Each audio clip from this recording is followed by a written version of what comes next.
Ah, churu, chururu, churu, chururu. Ah, eu vou fechar meus olhinhos, porque eu vou orar. E assim, bem quietinho, eu posso me concentrar.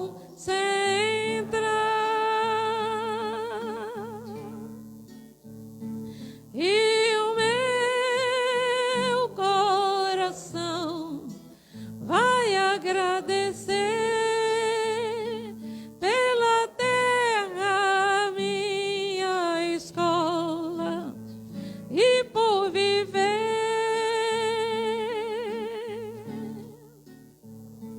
E o meu coração pode falar: abençoe meus irmãos, abençoe o meu lar. Churu, chururu, churu, chururu. Ah, churu, chururu, churu, chururu. Ah.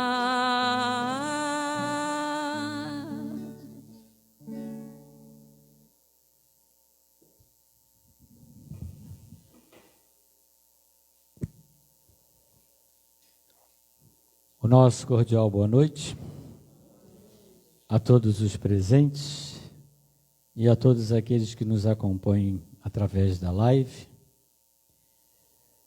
para que então agora possamos nos unir num só pensamento, num só coração,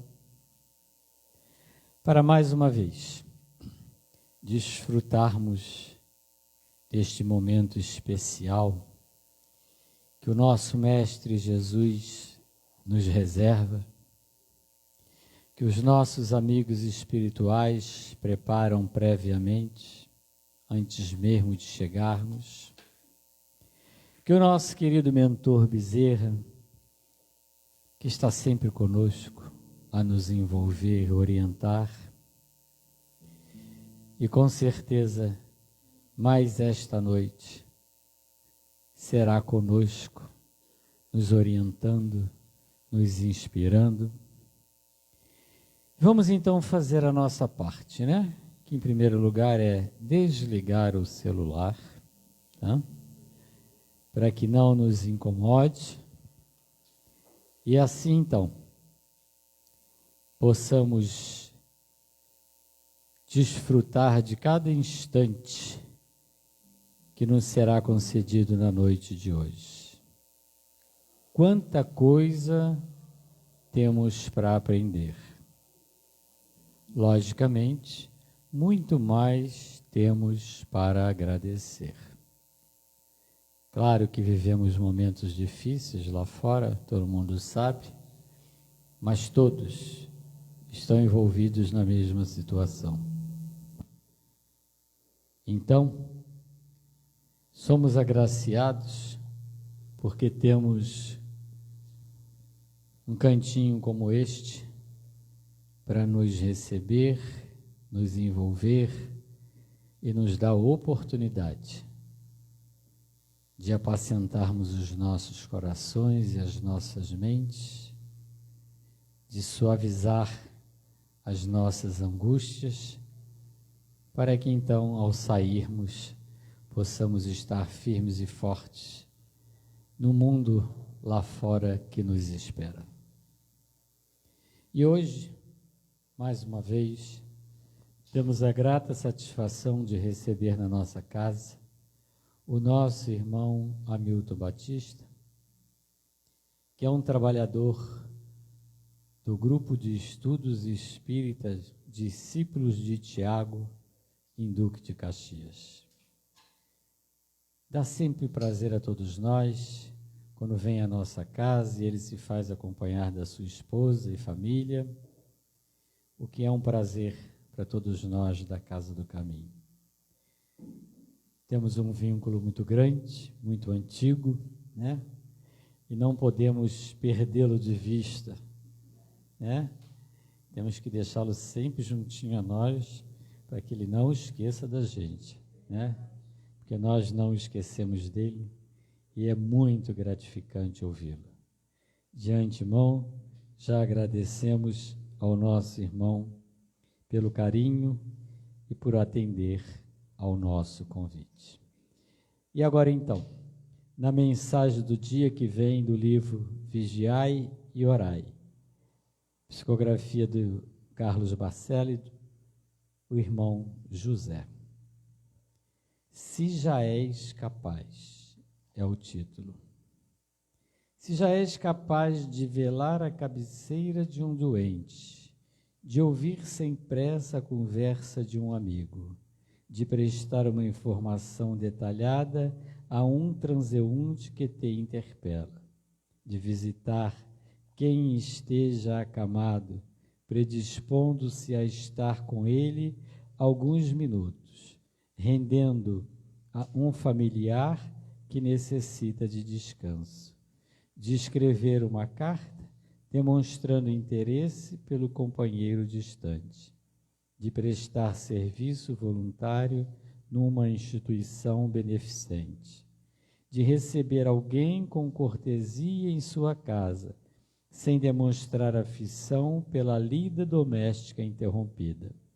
Então, já estarás no exercício do verdadeiro devotamento, que significa dar muito mais que somos do que daquilo que temos. E que Jesus nos abençoe. E agora vamos ouvir a prece inicial com a nossa irmã Aline. Boa noite, meus irmãos. Agraciados somos por esse convite salutar do bem que a espiritualidade benfeitora e amiga nos proporciona nesta noite fraterna. E somos felizes porque, de mãos dadas com a espiritualidade, aqui nos encontramos, adormecendo o homem velho e tendo a oportunidade de nos renovar no homem novo. Jesus disse que não nos deixaria órfãos, mas nos enviaria a bênção do Consolador prometido. E, através da mensagem crística, aqui nos encontramos nesse ponto de luz, tendo a grande oportunidade da reforma íntima.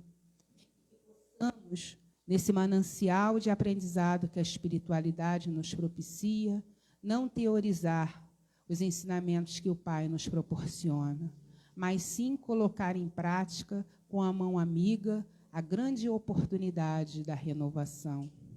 Somos felizes por ter a nossa filiação divina em planeta Terra. Somos felizes porque hoje estamos despertando as nossas consciências ao rumo da luz e da paz. E, mediante as experiências que estejamos vivenciando, confiemos, meus irmãos, pois, como disse nossa querida Mãe Santíssima, ao nosso querido Chico, tudo passa. E é com grande alegria que temos nesta noite fraterna a presença do nosso irmão Hamilton, que preparou o estudo desta noite com grande carinho. E através desse processo de nutrição espiritual, aqui nos encontramos, agradecidos pelo acolhimento que a espiritualidade nos proporciona. E sendo assim, recebendo o abraço amoroso do apóstolo do bem e da paz e amigo dos humildes e dos enfermos, agradecemos à equipe espiritual desta casa, que em nome do Cristo preparou este ambiente salutar para que nós aqui estejamos, encarnados e desencarnados, participando deste banquete de luz e amor. E sendo assim, damos início à nossa reunião fraterna desta noite, te dizendo simplesmente gratidão, Pai, pela oportunidade do aprendizado. Graças a Deus. E assim, com muito prazer, passamos a palavra ao nosso irmão.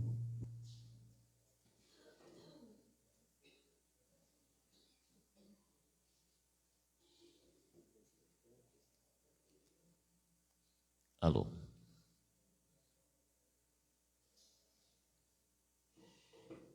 Eu não preciso dizer da alegria que é estar entre meus irmãos e irmãs da Casa do Caminho. Esta casa que nos fala o coração, pela qual nós temos uma gratidão muito profunda por nos oferecer sempre a oportunidade de podermos estudar o Evangelho de Jesus, trocar informações, acalentar os nossos corações, de tal forma que, quando saímos daqui, saiamos muito melhores do que nós chegamos. E essa certeza eu tenho.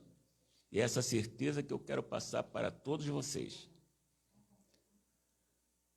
O tema da noite, ele nos remete a algumas reflexões que nós procuraremos fazer em conjunto.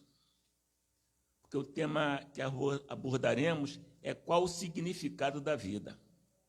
E se eu perguntasse a cada um qual o significado da vida, certamente que todos nós teríamos uma definição a dar.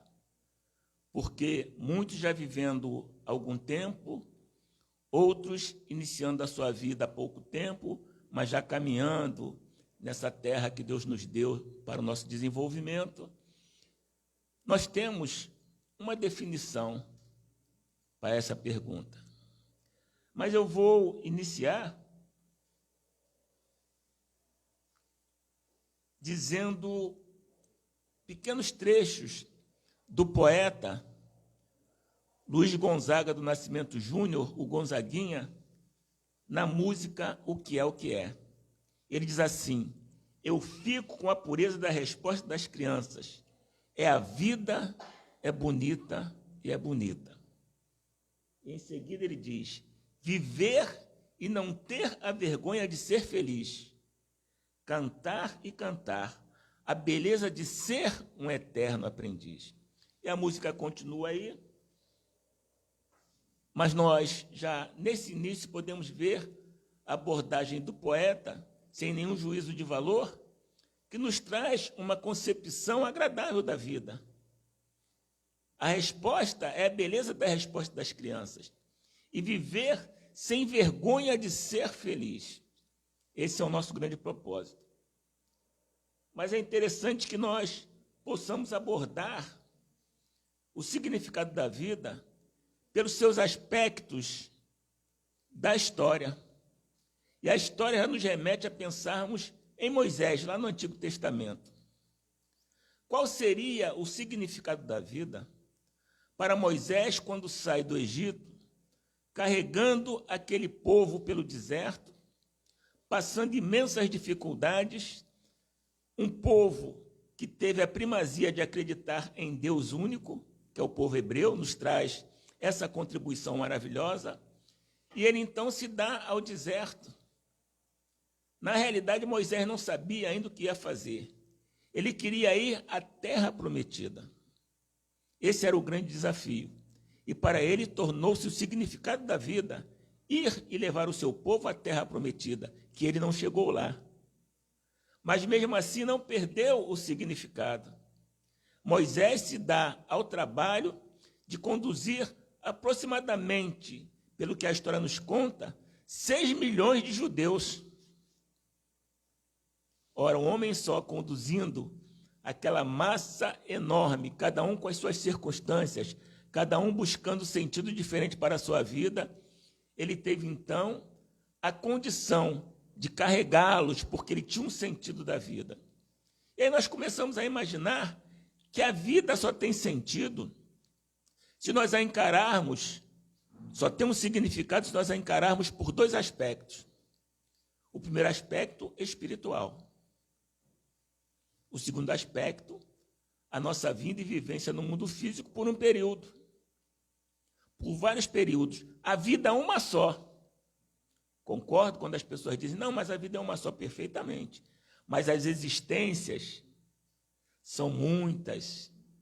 As existências são de vários e vários milênios, séculos, milênios, bilhões de anos, trilhões de anos de existência, porque nós somos espíritos imortais. E quando nós pensamos nisso, a vida começa a ter um outro significado. porque nós não planejamos apenas este momento que nós estamos vivendo. Nós começamos, como diz Haroldo Dutra, a planejar a nossa vida como será daqui a 500 anos. Onde é que nós estaremos? Como é que nós estaremos? Porque esse momento já está sendo vivido.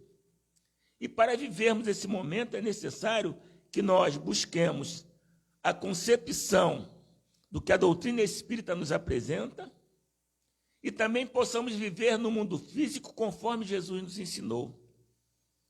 A maior concepção da vida quem nos deu foi Jesus. Durante os 3 anos que passou entre nós, o Mestre nos ensinou qual seria o comportamento adequado para o ser humano no mundo físico. Ele nos traz lições que até hoje rebimbou nos nossos corações e no nosso pensamento, para que possamos ter tranquilidade de viver a nossa vida com dignidade.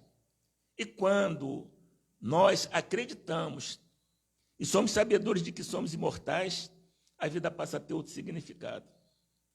Vejo nesses momentos que nós estamos atravessando, e não são momentos não previstos, são momentos previstos, basta pegar a Gênesis de Allan Kardec e peguem lá o Apocalipse de Jesus, ditado a João o Evangelista, que nós vamos ver que esse momento é um dos momentos pelos quais nós passaremos. É um dos momentos pelos quais nós passaremos.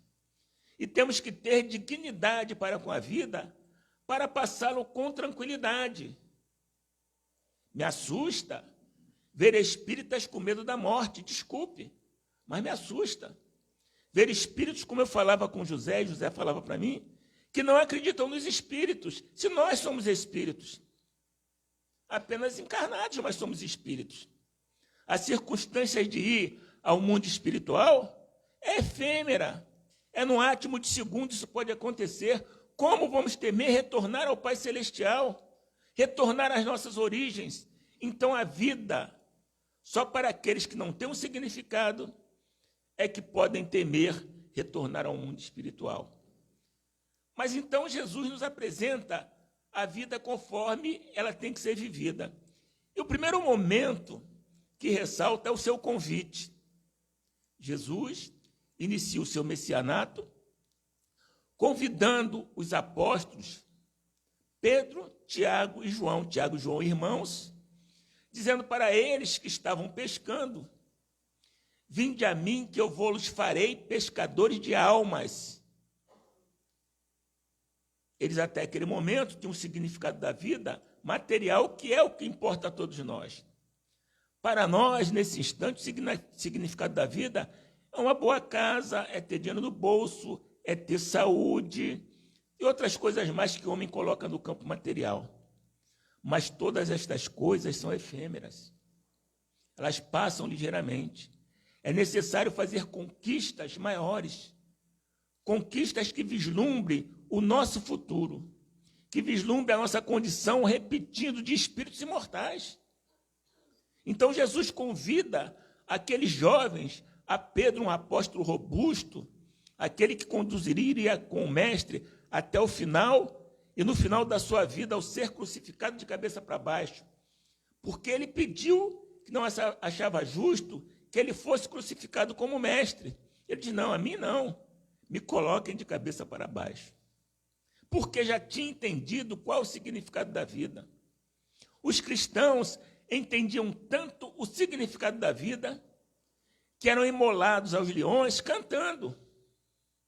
Cantando. Eles iam sorrindo, por quê? Porque a vida tinha um significado muito maior do que simplesmente ser comido ali pelos leões. Serem mortos a fio de espada.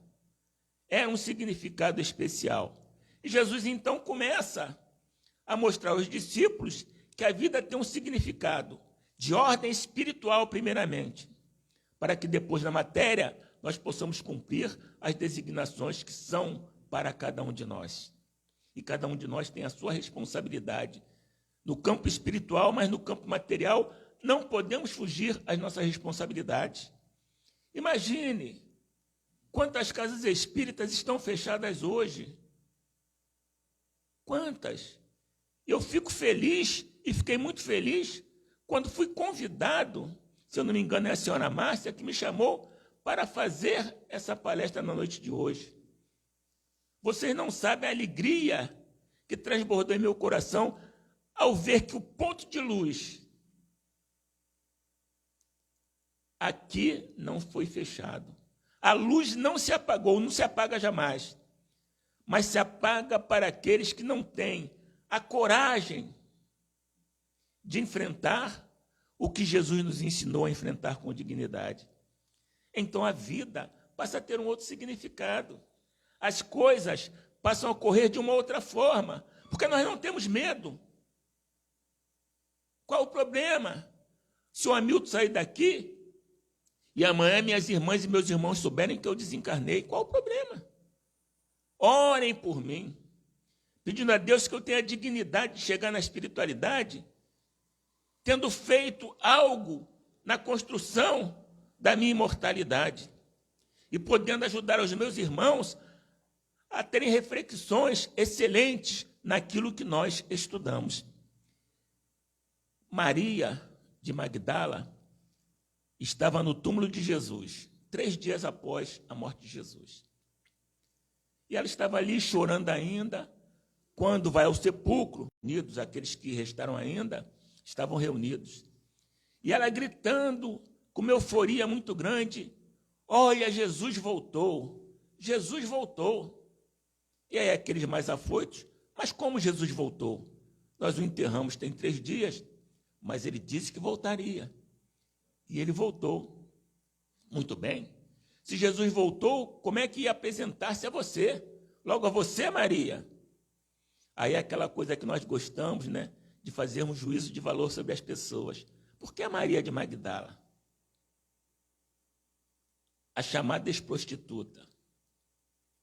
A mulher de uma vida muito rica e muito fácil, segundo alguns. E aí ela começou a chorar, porque não era acreditada, quando Maria, mãe de Jesus, diz assim, minha filha, eu creio que meu filho voltou. Vamos fazer as providências, porque ele vai chegar. Naquele instante, Maria de Magdala começa a voltar-se para o significado que for a sua vida. O que ela fizera até aquele instante? Lembra-se ela que estando em sua casa luxuosa, na cidade que tem o seu sobrenome de Magdala, ela era cercada por muito luxo. Alguns dizem, erroneamente, que ela era prostituta, ela não era. Ela era uma cortesã. Era uma mulher que tinha muito dinheiro e ela trafegava na sociedade e andava com os homens que ela queria. Mas ela não precisava se prostituir para ganhar dinheiro. Ela tinha uma riqueza muito grande. E Maria, então, se lembra daquela época. E se lembra também de uma época muito importante, quando as escravas, as servas da sua casa, falavam sobre um senhor, sobre um homem de olhar meigo, puro, de voz aveludada e firme, totalmente belo na sua pureza angelical e o espírito mais evoluído que nós conhecemos. E ela perguntou, quem é essa pessoa que vocês estão falando? Eu queria conhecê-lo. Ah, é Jesus de Nazaré. Um homem lindo, que ele veio para libertar as mulheres. E ela pergunta, mas como libertar as mulheres, se nós somos tão oprimidas?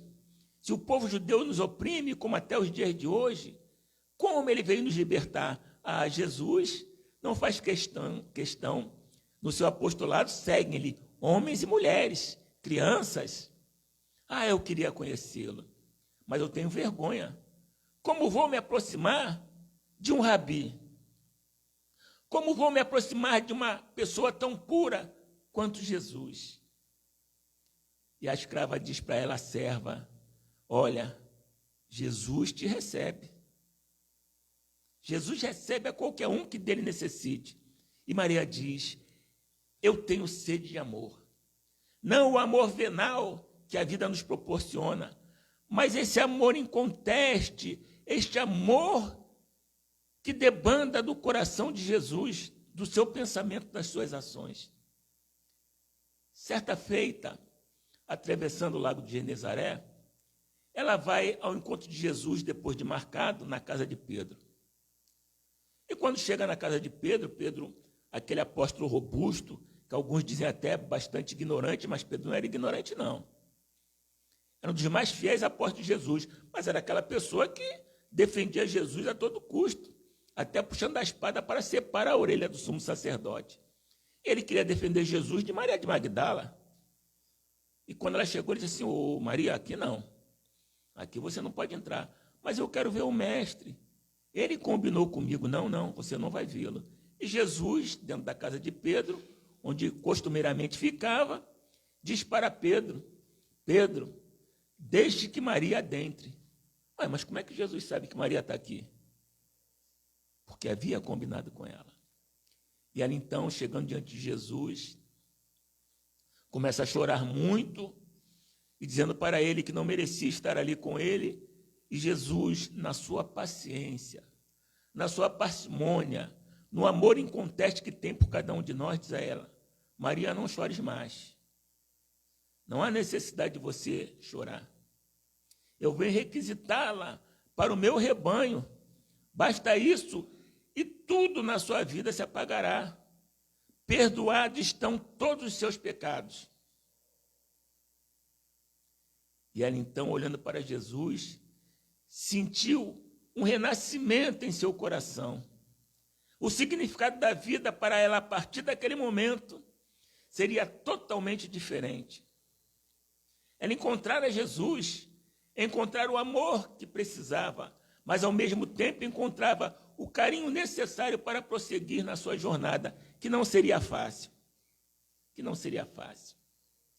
Ainda se lembrando, Maria observa, no dia em que Jesus estava na casa de Simão, não Simão Pedro, era um homem muito rico, que tinha em Jerusalém, e ele queria conhecer Jesus. Mas ele queria conhecer Jesus oferecendo a Jesus coisas de ordem material. Jesus já estava sendo falado e era muito importante. Ele achou: se eu receber Jesus na minha casa, vai ser assim uma deferência toda especial. Vou poder colocar uma propaganda, dizer: Jesus esteve comigo. E convidou Jesus. E Jesus aceitou o desafio. Foi ter com todas aquelas pessoas na casa de Simão. Estava ali naquele banquete por ele oferecido, um banquete para aqueles hóspedes que eram os mais requintados da sociedade judaica, e Jesus se sentia desconfortável. Quando, de repente, adentra a porta feita uma louca a figura de Maria de Magdala. Ela rompe aquela sala e vai prostrar-se aos pés de Jesus. E ali, chorando, banha os pés de Jesus com as suas lágrimas e enxuga os pés de Jesus com os seus cabelos. Jesus de Maria, começa para você uma nova etapa de vida. Vai, minha querida irmã. Fique tranquila, porque os dias agora serão diferentes para você.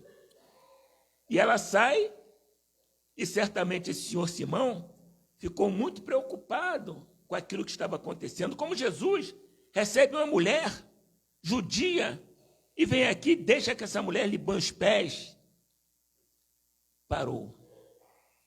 E ele pergunta a Simão, numa frase enigmática: Simão, seis que és um homem de negócio. Eu lhe pergunto, você tinha 2 devedores, um que lhe devia 1.000, um outro que lhe devia 10.000. E você perdoa aos 2, eles não precisam mais pagar a sua dívida. A quem Simão deve lhe agradecer mais? Ao que você perdoou 1.000 ou ao que você perdoou 10.000? E Simão, como era um astuto no negócio, diz logo: não, Senhor, aquele a quem eu perdoei 10.000. Então ele diz: a Maria, da mesma forma. Quem mais deve é que mais deve ser perdoado e agradecido. Estive na sua casa, você não me deu água para lavar as mãos e nem meus pés. Também não me balsamizou. Maria lavou os meus pés com as suas lágrimas e colocou para mim também unguento perfumado para os meus pés.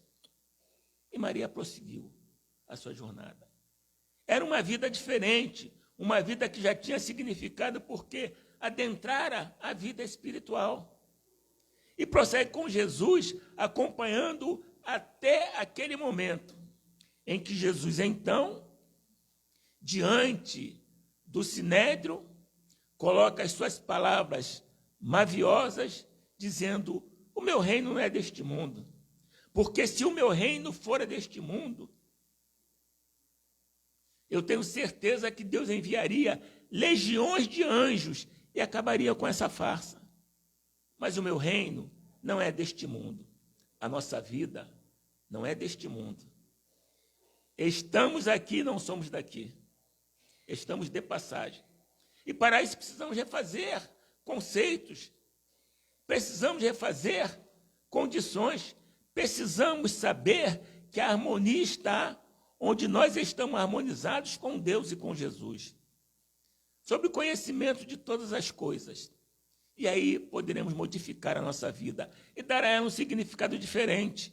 Não estaremos mais como robôs no mundo físico, que comemos, dormimos, levantamos, trabalhamos, ganhamos dinheiro, temos tudo, mas ao mesmo tempo nos lembramos quando Jesus diz ao moço rico: vem, larga tudo que tens e vem comigo, dê tudo que tens aos pobres e vem comigo. E o moço rico olhou para Jesus e disse: mas eu vou dar tudo que eu tenho e ir contigo? Não posso, não posso. E saiu. Jesus disse a seguinte frase: louco, hoje mesmo pedirei a tua alma. Então, de que adianta a riqueza, se nós um dia teremos que prestar contas àquele que nos deu a riqueza para ser bem utilizada no mundo físico? Para que nós queremos saúde? Para que nós queremos saúde? Se nós estamos doentes, não somos doentes. Estamos doentes todos nós, porque trazemos das circunstâncias de nossas vidas pregressas fatos desabonadores para esta vida agora, que certamente confundem os nossos pensamentos quando alguma coisa a mais nos acicata. Mas precisamos modificar. Precisamos fazer alguma coisa em torno disso. E os exemplos são o máximo. Gesiel morava em Corinto com seu pai Jochedebe. Em uma ocasião, perseguido pelos romanos, ele é obrigado a abandonar a cidade com a sua irmã Abigail. Mas era uma criatura temente a Deus. Como judeu, seguia a Torá, o Antigo Testamento, mas era de uma fidelidade que nós ainda não somos capazes. Então, condenado pelo governador de Corinto, ele é lançado nas galés romanas, aonde tem problemas seríssimos. Até que um dia as galés romanas eram uma coisa horrível, porque eles colocavam remadores para navegar naus enormes, e no ritmo batido por um escravo, eles tinham que remar. E aquilo matava as pessoas com 25 anos, com 20 anos, porque não aguentavam aquele sacrifício. E Gesiel, então, é lançado ali. Só que no navio tinha Minúcio, que era um nobre romano, e que foi acometido de uma febre que ele não sabia de onde vinha. E ficando muito doente, todos com medo da doença no navio, o afastaram e designaram um escravo para tomar conta dele. E esse escravo foi Gesiel. E Gesiel ficou ali até ser também acometido da doença e lançado no porto de Jerusalém. Lançado no porto com algum dinheiro que este nobre Minúcio havia lhe dado, ele foi assaltado, doente, espancado, e ficou jogado na areia, até que passaram os irmãos do caminho, que eram os apóstolos de Jesus, que após a sua partida, tinham criado a casa do caminho, onde eram recebidos os irmãos necessitados, de todos os gêneros, material e espiritualmente, para serem ali acolhidos. E Gesiel, então, começa a observar o significado da sua vida. Recebidos por eles, aqueles irmãos tratados, dos quais Pedro era o vulto que sobressaía, foi tratado, ficou bom. Ele diz assim: como posso agradecer essa bondade? Ele diz: eu vou trabalhar aqui. Bom, nós temos o hábito de, quando as pessoas chegam aqui e ouvem o Evangelho de Jesus, conforme está nos papiros, de forma diferente do Novo Testamento, você pode trocar o seu nome. Ele disse: mas posso trocar o meu nome? Pode. Você vai dar um outro significado à sua vida. Então, eu gostaria de me chamar Estevão, que todos conhecem a história belíssima de Estevão. E a partir daquele momento, Estevão ficou na casa do caminho, ajudando, trabalhando. Era um consultor e um intérprete lúcido das Escrituras. Passa a discutir com pessoas em torno do Evangelho de Jesus. Até que um dia, um nobre romano chamado Paulo de Tarso, que era judeu também, ele chega para o Gesiel, que já era Estevão, e pergunta a ele: por que você está falando desse evangelho? Se o Novo Testamento não existe para nós judeus, existe o Antigo Testamento, que é a Torá. E ele diz: não, porque o evangelho de Jesus, trazido em pergaminhos pelos seus discípulos, é diferente. Ele fala de amor, fala de paz, não fala de guerra, não fala de um Deus que pune, que mata, fala de um Deus que é todo amor. E Saulo de Tarso discutiu com ele, lá na casa do caminho. E Estevão deu um banho de evangelho em Saulo de Tarso, que saiu dali contrariado. Ao invés de absorver os conhecimentos, ele sai dali contrariado. E então, Estevão, ao observá-lo, olha para ele e diz: não vamos discutir mais. Ele diz: não, eu quero que esta discussão seja encerrada lá no Sinédrio. Eu te desafio a discutir o evangelho no Sinédrio. Ele disse: tudo bem, marque dia e horário que eu estarei lá. E assim foi feito.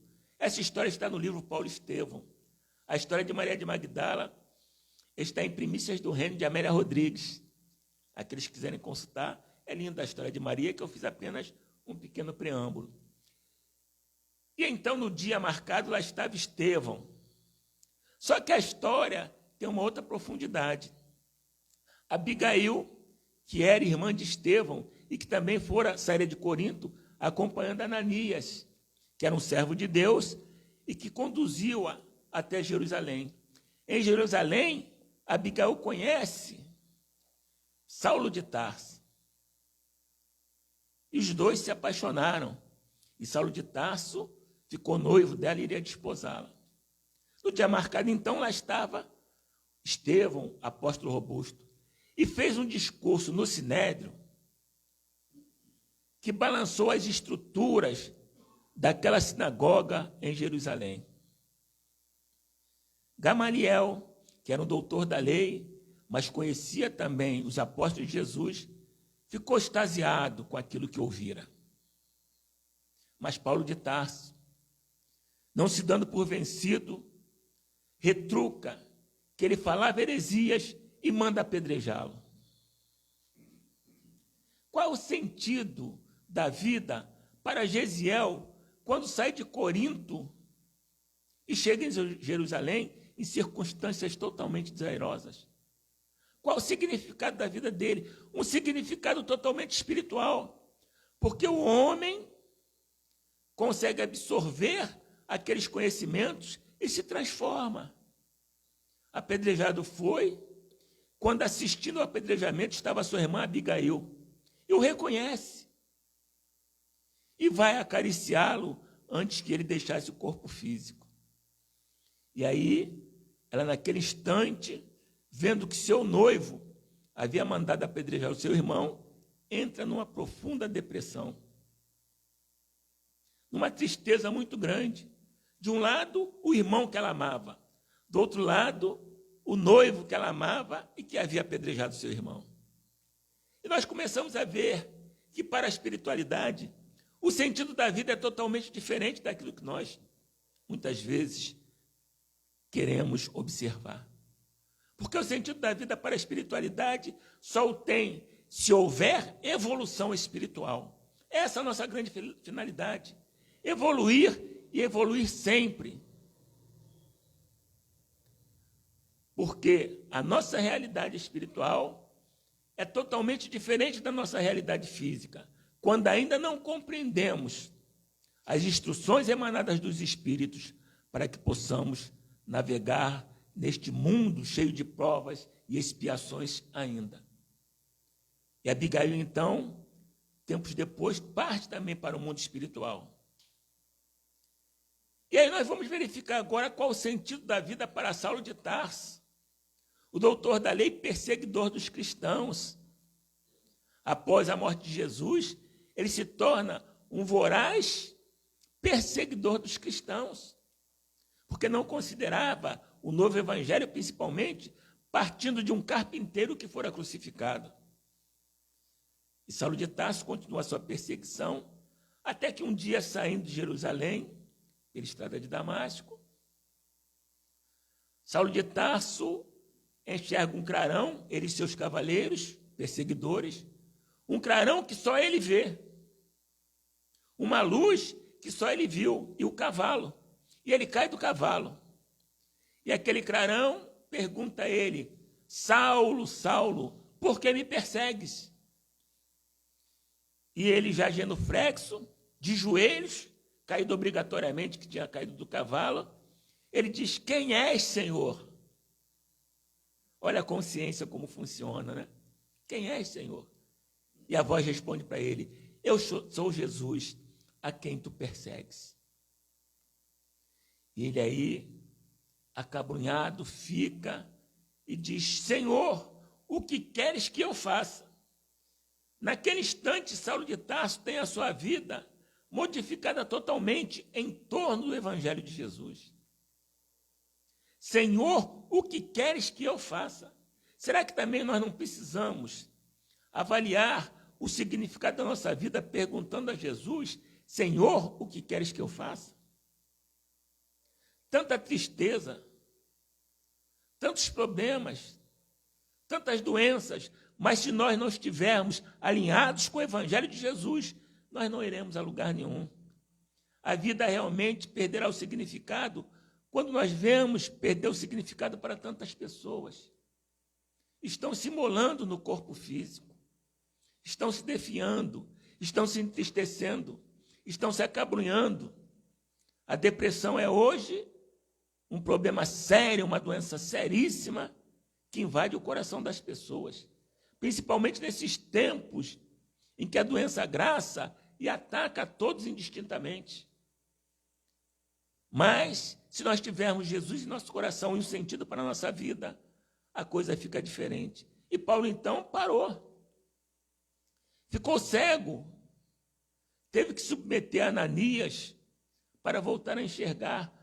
Mas é pior, a cegueira espiritual, aquela que não nos deixa caminhar com um pouco mais de tranquilidade, que não nos deixa ver tudo aquilo que Jesus tem para nos oferecer, que a doutrina dos Espíritos tem para nos oferecer. E Saulo, então, depois daquele lance, ele segue, modificando totalmente a sua estrutura de vida, passa a ser um cultivador do Evangelho de Jesus, muito mais do que muitos dos apóstolos que estiveram com Jesus. Não que eles fossem menores do que Paulo, mas Paulo trabalhou, levou o Evangelho de Jesus às regiões, então, aos gentios, que eram regiões desconhecidas, fora de Jerusalém. Pregou até o momento em que é decapitado em Roma, porque ele tinha também a cidadania romana, até o momento que ele é decapitado em Roma. Mas quando nós observamos, qual foi o significado da vida para Saulo de Tarso? Acredito que o maior significado foi quando ele, diante da espada do carrasco, observa tudo aquilo que se passou na sua vida. E chega até o momento em que Jesus olha para ele e diz: Paulo, combateste o bom combate, vem, é hora de você partir. E o recebe na vida espiritual. Então, minhas queridas irmãs e meus irmãos, nós podemos observar que, jungido a nossa condição física, há toda uma condição espiritual. Que em 1857, Hippolyte Léon Denis Rivail, o nosso Allan Kardec, abandona todas as coisas da sua vida e se dedica estritamente a uma finalidade, a um significado totalmente diferente de tudo aquilo que ele fazia. Até os 50 anos de idade, ilustre professor que poderia estar hoje constante de qualquer livro de história, com uma das maiores sumidades em inteligência do nosso mundo. Mas isso não é reconhecido. Também não precisa. O grande reconhecimento é o espiritual. Então, aquele espírito, Hippolyte Léon Denis Rivail, que recebe na espiritualidade, no dia 31 de dezembro de 1799, numa reunião, A Vida no Mundo Espiritual, está no livro Cartas e Crônicas, em que ele é recebido no mundo espiritual para lhe ser entregue a missão do próprio Jesus. E ele diz: aceito a missão. Vem ao mundo físico, estuda, inteligência brilhante, das mais brilhantes que já estiveram conosco aqui no mundo físico. E nos diz: olha, além dessa vida física, como Jesus nos afirmou, existe uma vida espiritual e que nós estamos povoados de espíritos o tempo todo, que somos nós após nosso desencarne. Aonde iremos após nosso desencarne? Grande parte de nós ficaremos aqui. Quiçá buscando a oportunidade de estar na casa do caminho na noite de hoje, ouvindo e trabalhando tantas coisas que nós deixamos por trabalhar. Porque não demos à nossa vida o significado ideal, que é o trabalho físico, mas o trabalho espiritual também. Allan Kardec, então, em 1857, escreve uma obra maravilhosa que deve ser estudada, deve ser consumida, deve ser, por todos nós, sentida e armazenada em nossos corações, que é o Livro dos Espíritos. E ali, todos nós vamos encontrar um sentido diferente para as nossas vidas. Com 1019 perguntas e respostas, os Espíritos direcionam a nossa vida para onde nós quisermos, a ponto de dizerem para todos nós: somos nós quem vos dirigimos. A ponto de apontar para todos nós na questão 625. Jesus é o guia e o modelo da humanidade. Então, de posse desse conhecimento, por que nós não modificamos a nossa vida? Por que nós espíritas não somos pessoas diferentes ou diferenciadas em meio à multidão? Não que sejamos melhores, mas diferenciados nós temos que ser. Por que nós não cremos como devíamos crer? Qual a nossa grande dificuldade? Então, o desafio é dar um novo sentido às nossas vidas, que começa a partir de agora. Quando, ouvindo falar de Jesus, nós vamos buscar quais foram os seus ensinamentos.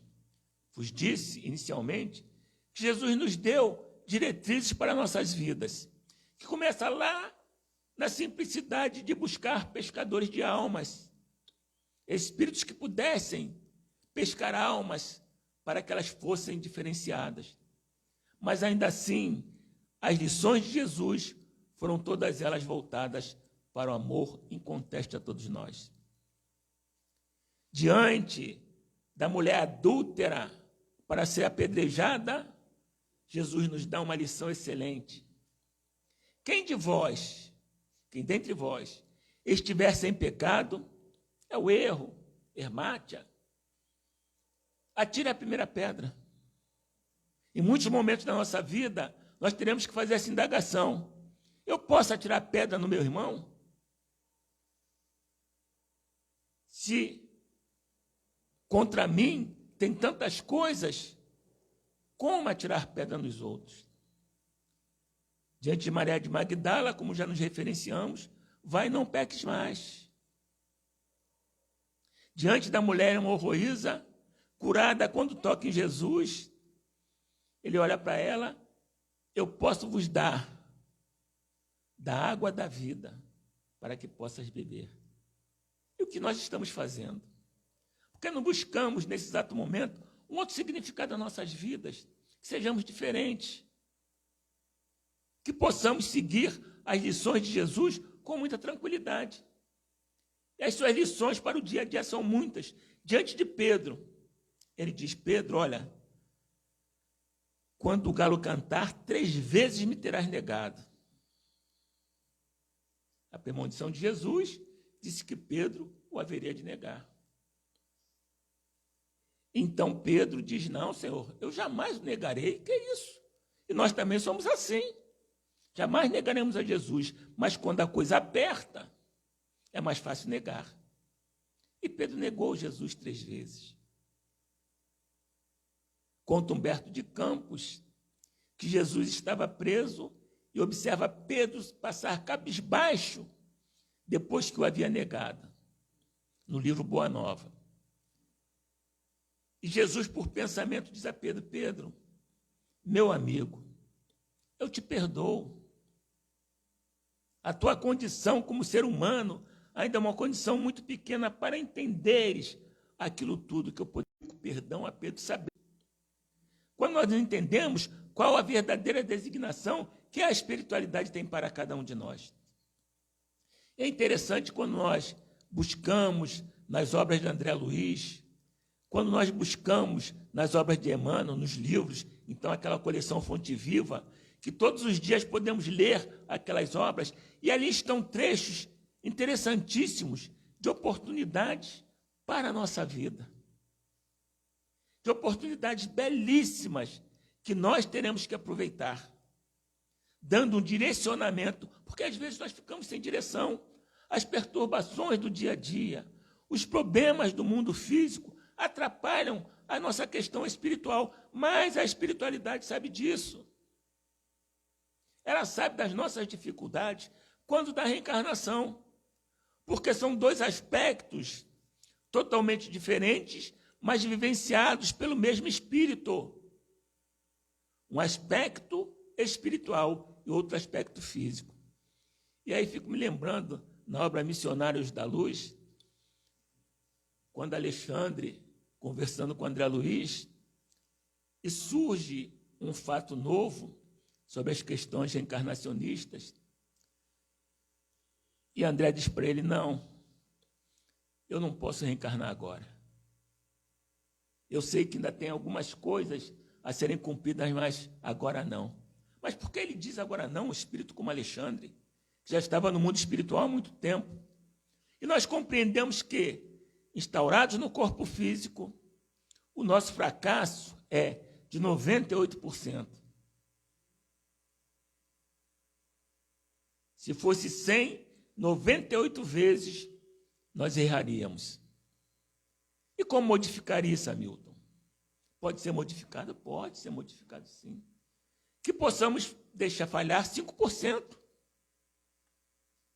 Porque os outros 95%, nós poderemos fazê-lo posteriormente com amor. Não por deixarmos para depois. Porque a espiritualidade está sempre nos oferecendo a oportunidade de trabalharmos com base no amor.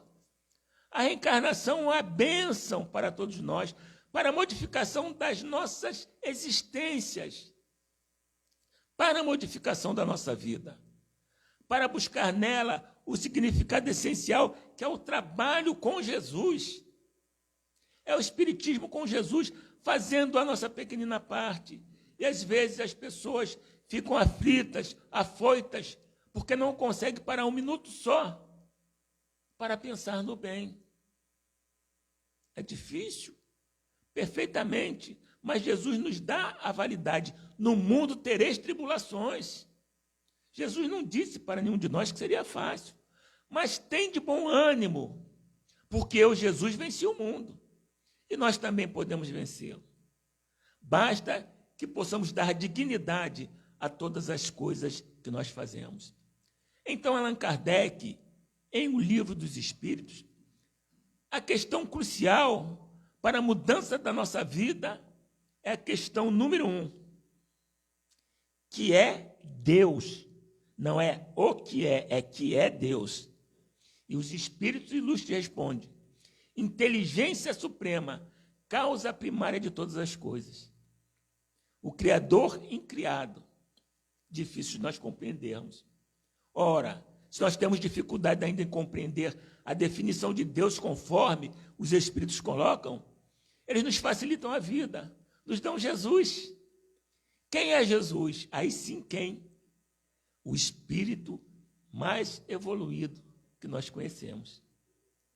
Dar sentido da vida é observar que cada um de nós somos espíritos em construção.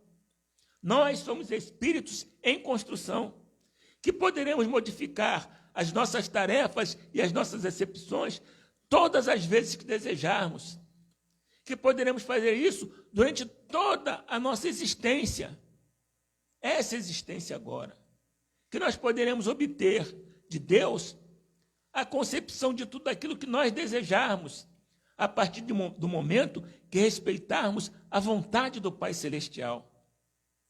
Estou cansado de ver exigências para com Deus. Deus me dá isso, me dá aquilo, faça isso. Quem somos nós para darmos ordens ao Criador do universo? Quem somos nós? Humildes, temos que ter gratidão todos os dias. Senhor, obrigado porque ainda estou no corpo físico. Farei deste dia o melhor que eu puder, darei significado à minha vida, fazendo o melhor que eu puder, por mim, pelos meus semelhantes, por aqueles irmãos que estão junto comigo. E aí, quando nós adentramos aqui, nós começamos a observar que a nossa vida começa a se transformar. Eu costumo dizer, até para os companheiros da Casa Espírita, em que sou assíduo frequentador, hoje estou ainda fazendo parte da diretoria, quando você adentra aos portais da Casa Espírita, que você passa pelaquela porta, você já toma um banho para se sentir diferente. Quando você assiste à reunião e presta atenção naquilo que o expositor está falando, mas a partir do momento da leitura da página inicial, da prece feita com fervor, coletivamente para todos nós, certamente que nós estamos buscando um outro sentido para as nossas vidas. Diferente da vida de relação, porque ao sairmos daqui, as confusões são muitas, os problemas são enormes, mas nós viemos aqui, na noite de hoje, para buscarmos esse significado. O que é que eu posso fazer para a transformação da vida, para a transformação dos nossos irmãos? E a maior transformação que nós podemos dar à nossa vida é o amor. É o amor. Ainda incompreendido por nós, porque para nós ainda tem múltiplas facetas, o amor ainda tem. Aquele amor egoísta, mas é amor. Ele precisa apenas evitar o egoísmo. Aquele amor da posse é meu, não é de ninguém. Mas tem aquele amor que ama a todos, realmente ama a todos. Até me colocava em contraponto quando diz assim: diga ao outro que você o ama. Sim, amo. Ah, mas eu não o conheço, mas ama. Ame a si mesmo. Ama sem conhecer. Qual o problema? Porque depois você passará a amar, porque realmente aprendeu com Jesus o sentido maior do amor. Mas ame. Querem buscar uma definição para a vida, um significado? Modifique o seu lar. Modifique aquilo que você vem fazendo até agora. Modifique o seu esposo através da conversação. A esposa modifique o esposo modifique a esposa. Modifique os filhos, porque nós estamos perdendo o referencial na sociedade, justamente porque está nos faltando esse significado da vida. Fico triste quando vejo jovens buscando o significado da vida nas drogas. E muitos de nós, inocentemente, buscamos também, porque consumimos álcool. O índice de pessoas que passaram a se alcoolizar depois que a doença, há 1 ano e quase 4 meses, está entre nós, está horrível. Porque as pessoas simplesmente ficaram em casa e não buscaram dar um alento às suas vidas. Vai ler um livro. Faça alguma coisa. O homem que estava acostumado a trabalhar fora de casa, vai lavar uma louça. Mas enxugue a pia também, porque senão tem problema. Senão tem problema. Lava a louça, enxugue a pia e seque a louça depois também. Mas tem tanta... Pega um livro, vai ler. Mas nós ficamos com a cara na televisão, ouvindo desgraça. Porque o que apavorou e que não nos deu o melhor sentido da vida foi nós ficarmos olhando desgraça. Nós estamos apavorados com circunstâncias que são normais nas nossas vidas. Como eu vos disse, doentes todos nós o somos. A espiritualidade no livro Missionários da Luz, André Luiz coloca isso de uma forma muito bonita. Que lá, quando Sigismundo está para vir ao mundo, ele, André, Alexandre e alguns outros espíritos que me falha a memória agora, eles começam a observar a construção do corpo físico. Eles vão ao departamento da espiritualidade, que é o departamento da reencarnação, onde os corpos físicos que nós queremos estão sendo moldados, somos nós quem moldamos. E chegando lá, aquele corpo físico esboçado de uma forma e projetado de uma forma como nós nunca vimos, ele diz assim, olha, aqui você tem um pequeno impedimento aqui, hein? Você tem aqui um problema no seu coração, que você vai ter que levá-lo para o corpo físico para cuidar. Ah, mas que foi esse probleminha aí? Mágoa. Você desencarnou com uma mágoa muito grande, ela está aqui. Você vai ter que levar essa mágoa e transformar. Você vai ter que transformar essa mágoa. E você aqui, meu irmão, eu estou com um pouquinho de ódio aqui, olha, vai ter que transformar também. O seu fígado foi estragado porque você odiou tanto que introspectou problemas para a sua saúde.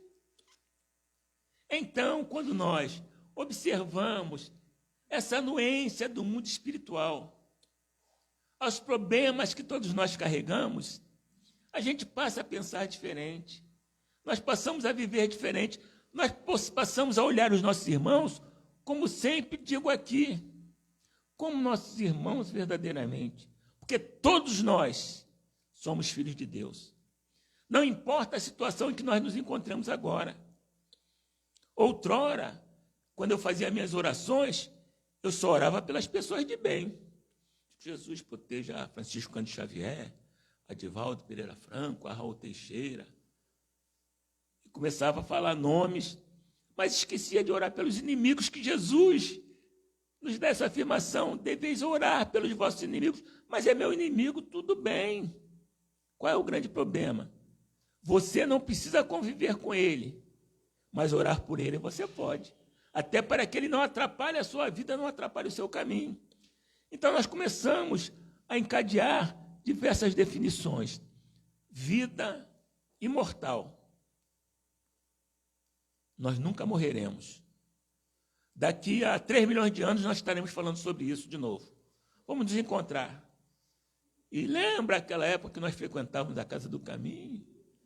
Então, lembra, poxa, né, que época boa, né, tantas irmãs, tantos irmãos. E nós falávamos no significado da vida, né? Há 3 milhões de anos. Qual o problema? Qual o problema? Nenhum. Daqui a 3 milhões de anos nós estaremos aí, 4 milhões, 5 milhões, eternos. Certamente que sim, meu irmão, porque as oportunidades são muitas. As oportunidades são muitas. A espiritualidade, minhas irmãs e meus irmãos, não cansa de nos dar oportunidades.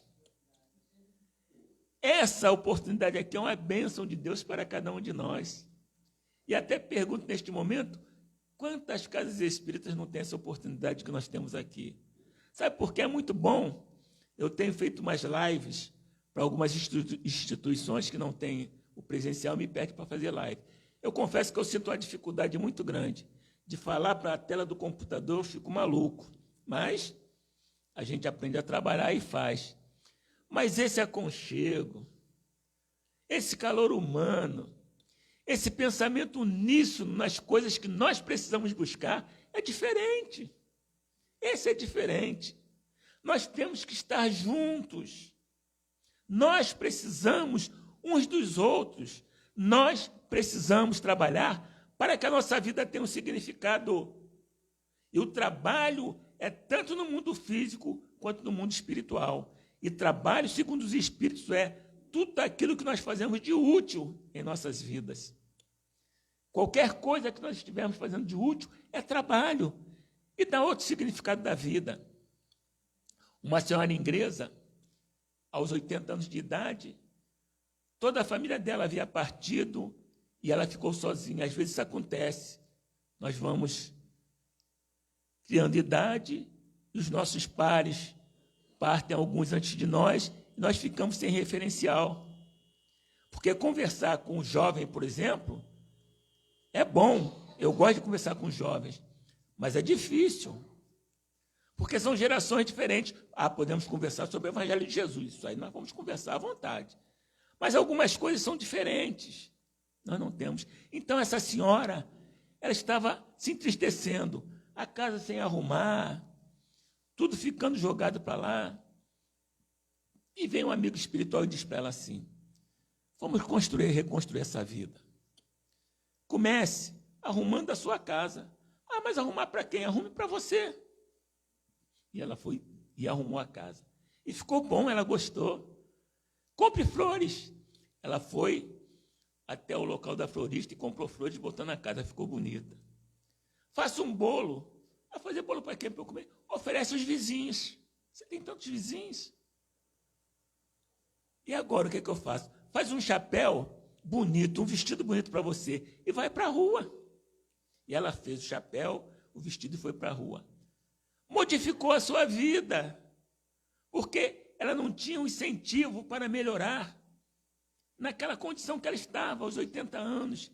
E ela modificou totalmente a sua vida e a vida daqueles que estavam em seu entorno, porque outras senhoras da mesma idade começaram a tê-la como referência e modificaram a sua vida. Então, minhas queridas irmãs, meus irmãos, é importante que nós possamos fazer isso. Dar significado à nossa vida é vê-la imortal. Muitas existências. Dar significado à nossa vida é saber que nós podemos ser úteis em todos os instantes. Dar significado à nossa vida é saber que Jesus e os bons amigos espirituais estão conosco em todos os momentos da nossa vida. Não há dificuldade, não há um pedido que façamos a Deus, a Jesus, que não seja atendido. Não há um. Mas eu não sou atendido, você não sabe. Você não sabe. Muitas vezes, Deus lhe atendeu e você nem prestou atenção pela sua ansiedade. Você não prestou atenção. Muitas vezes, Deus atende o nosso pedido não da forma que nós desejamos, mas da maneira que Ele deseja e quer, porque é útil para todos nós. É a nossa reconstrução espiritual. Eu gostaria de encerrar as minhas palavras passando para vocês uma música de Antônio Luiz Mileco. Eu não sei se todos conheceram o Mileco. Conheceu, né? Mileco era cego, professor de música, escritor de livros espíritas, mas uma figura maravilhosa. Nós tivemos a oportunidade de conviver com ele durante os 4 anos, que ele todo ano fazia um seminário na nossa casa. Mas que alegria! Eu trouxe, então, uma das músicas que o Mileco...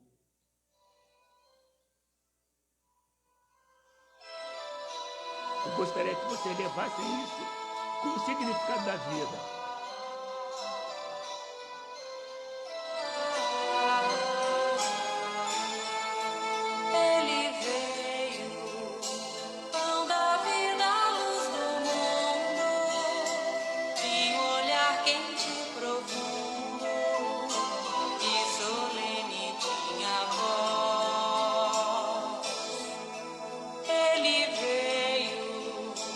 Mãos vazias, desarmadas.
Muito obrigado pela vossa atenção, pelo seu carinho e que Jesus possa nos abençoar de volta aos nossos lares.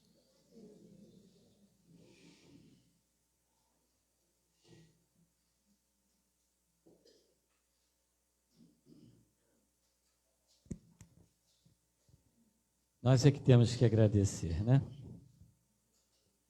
É sempre agradável, salutar, edificante ouvir o nosso irmão, né? Que traz tanta firmeza na sua mensagem e que, como sempre, é um alerta a todos nós.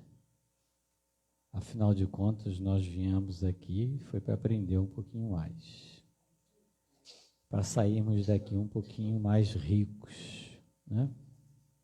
Preparados, porque lá fora os problemas continuam todos. Nada vai modificar. Quem vai modificar somos nós. A maneira de vê-los, os problemas, né? De encará-los. Então a gente vai ficando um pouquinho mais fortalecido. E ao nosso irmão, só agradecer, dizer que continue conosco sempre que for possível, né? Que a Casa do Caminho tem um grande prazer, uma grande honra de recebê-lo aqui. E leve o nosso abraço, o abraço da Casa do Caminho, o carinho a todos os irmãos lá da Casa de Tiago, né? E continuemos unidos no mesmo propósito, até quando Deus assim o permitir, né? Que Jesus o abençoe, abençoando também os seus familiares. Prosseguindo, então, nós vamos aos nossos passos.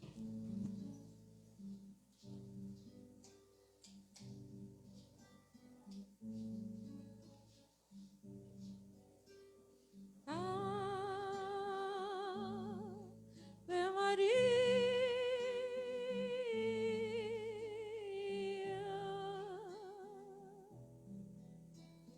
gracia plena, Maria, gracia plena, Maria, gracia plena, Ave, Ave Dominus, Dominus tecum, benedicta tu in mulieribus, et benedictus,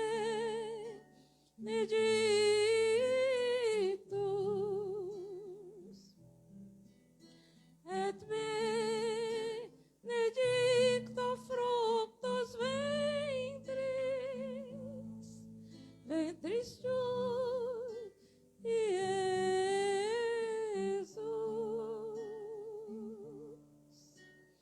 Ave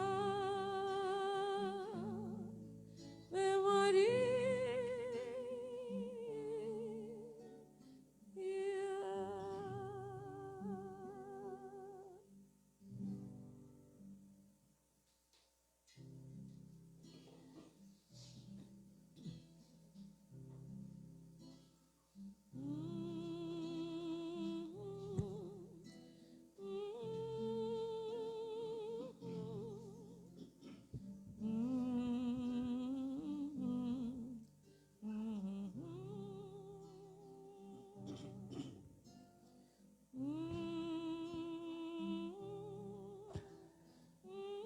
Pai amado,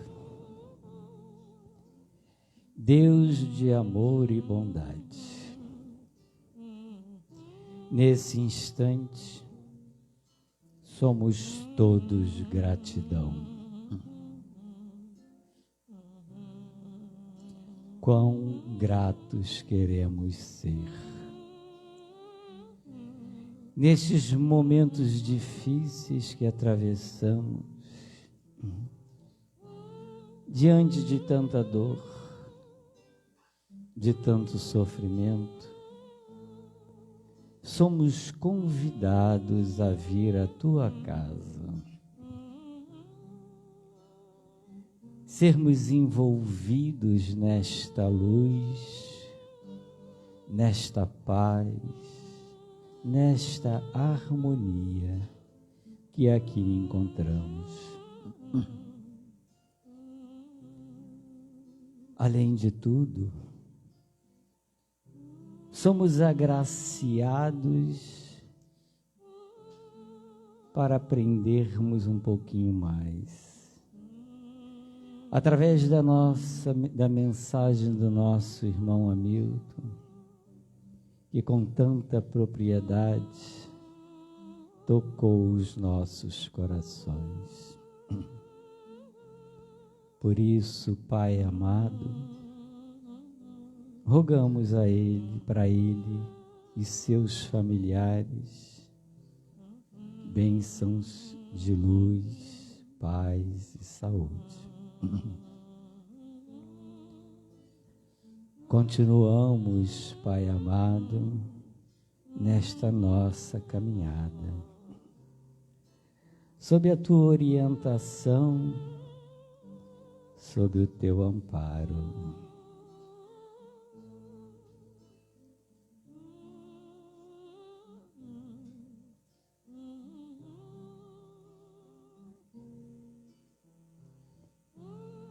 Queridos irmãos,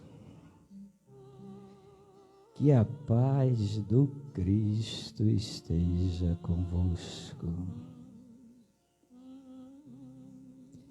Rendai graças ao Cristo Jesus. Este Cristo que nos governa, que nos ampara, que nos guia a cada instante da nossa caminhada. Os momentos são difíceis, queridos irmãos, mas confiai na misericórdia do Pai, na graça de Jesus e na bênção dos amigos espirituais. Confiai sempre, até mesmo nos momentos mais difíceis, aqueles momentos em que vos pareça que nada tem solução, que nada mais pode ser feito. Perseverai um pouco mais, erguei os olhos e o coração ao alto, vos dirijais a Jesus, que é o nosso caminho, a verdade e a vida. Nele podemos todos confiar. Tudo neste planeta está sob o seu controle, a sua orientação. Encorajai-vos mutuamente. Elevai os pensamentos, controlai as palavras negativas e estendei as mãos àquele caminho lado a lado, pois tudo vos será mais fácil. Na certeza que a experiência pela qual passais é para vos tornar maiores, melhores, nesta caminhada que nos levará ao Pai. Confiai, é o estímulo maior. Ninguém está sozinho. A humanidade está envolvida pela bênção e a luz de Jesus. Está amparada pelo manto sagrado da Mãe Santíssima. E estamos todos assistidos por esses benfeitores espirituais a serviço do Mestre. Que este Mestre vos oriente, vos envolva e vos conduza pelos caminhos do bem e da luz. Ficai todos na paz do Cristo Jesus.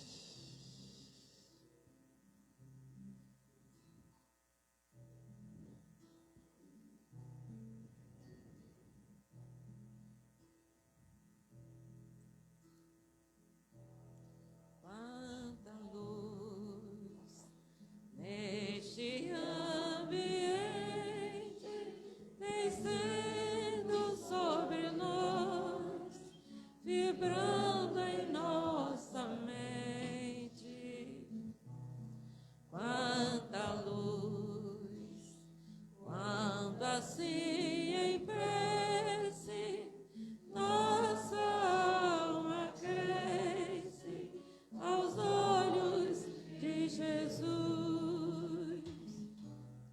Quanta luz, quando em oração a voz do Mestre fala ao nosso coração.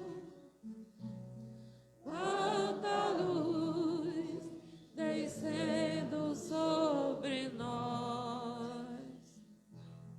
Quanta luz, quanta luz, quanta luz descendo sobre nós.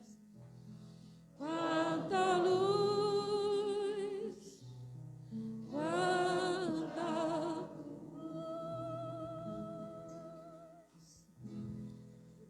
Obrigado, Bisa, mais uma vez. E vamos àqueles nossos avisos triviais. E aí também é extensivo aos nossos irmãos que estão nos assistindo lá na live, que a gente continua naquela campanha de se inscrever para o YouTube, lembram? Precisamos chegar a 1000 inscritos, né? Depende, claro, só nós aqui não vamos chegar, precisamos falar com o filho, com o neto, com o tio, com o irmão, com o primo, né? Para que todo mundo possa se inscrever, o pessoal da live também possa se inscrever lá no YouTube, para que possamos chegar a 1000 inscritos e possamos também transmitir a nossa palestra através do YouTube. Agradecer a todos, a nossa caravana domingo passado foi um sucesso, para quem esteve lá. Para muitos devem ter visto através das fotos que foram colocadas também na internet, no Face. Foi realmente um sucesso, bastante gratificante, um show musical com a Bisa e outros componentes, né? E, logicamente, tudo isso só foi possível com a colaboração de todos. Vamos nos preparar, quem sabe façamos outros lá no final do ano, mais próximo do Natal. Tá certo? Obrigado pelo carinho e pela atenção de todos. Lembrando que as campanhas permanentes continuam, né? Do quilo, do enxovalzinho de bebê, aqueles que quiserem contribuir, é sempre bem-vindo, tá bom? A nossa saída, como sempre, fiquem sentados, será orientada pelos nossos irmãos, de trás para frente. Saiamos com calma, beba água e vamos direto para os nossos lares na paz de Jesus, tá bom?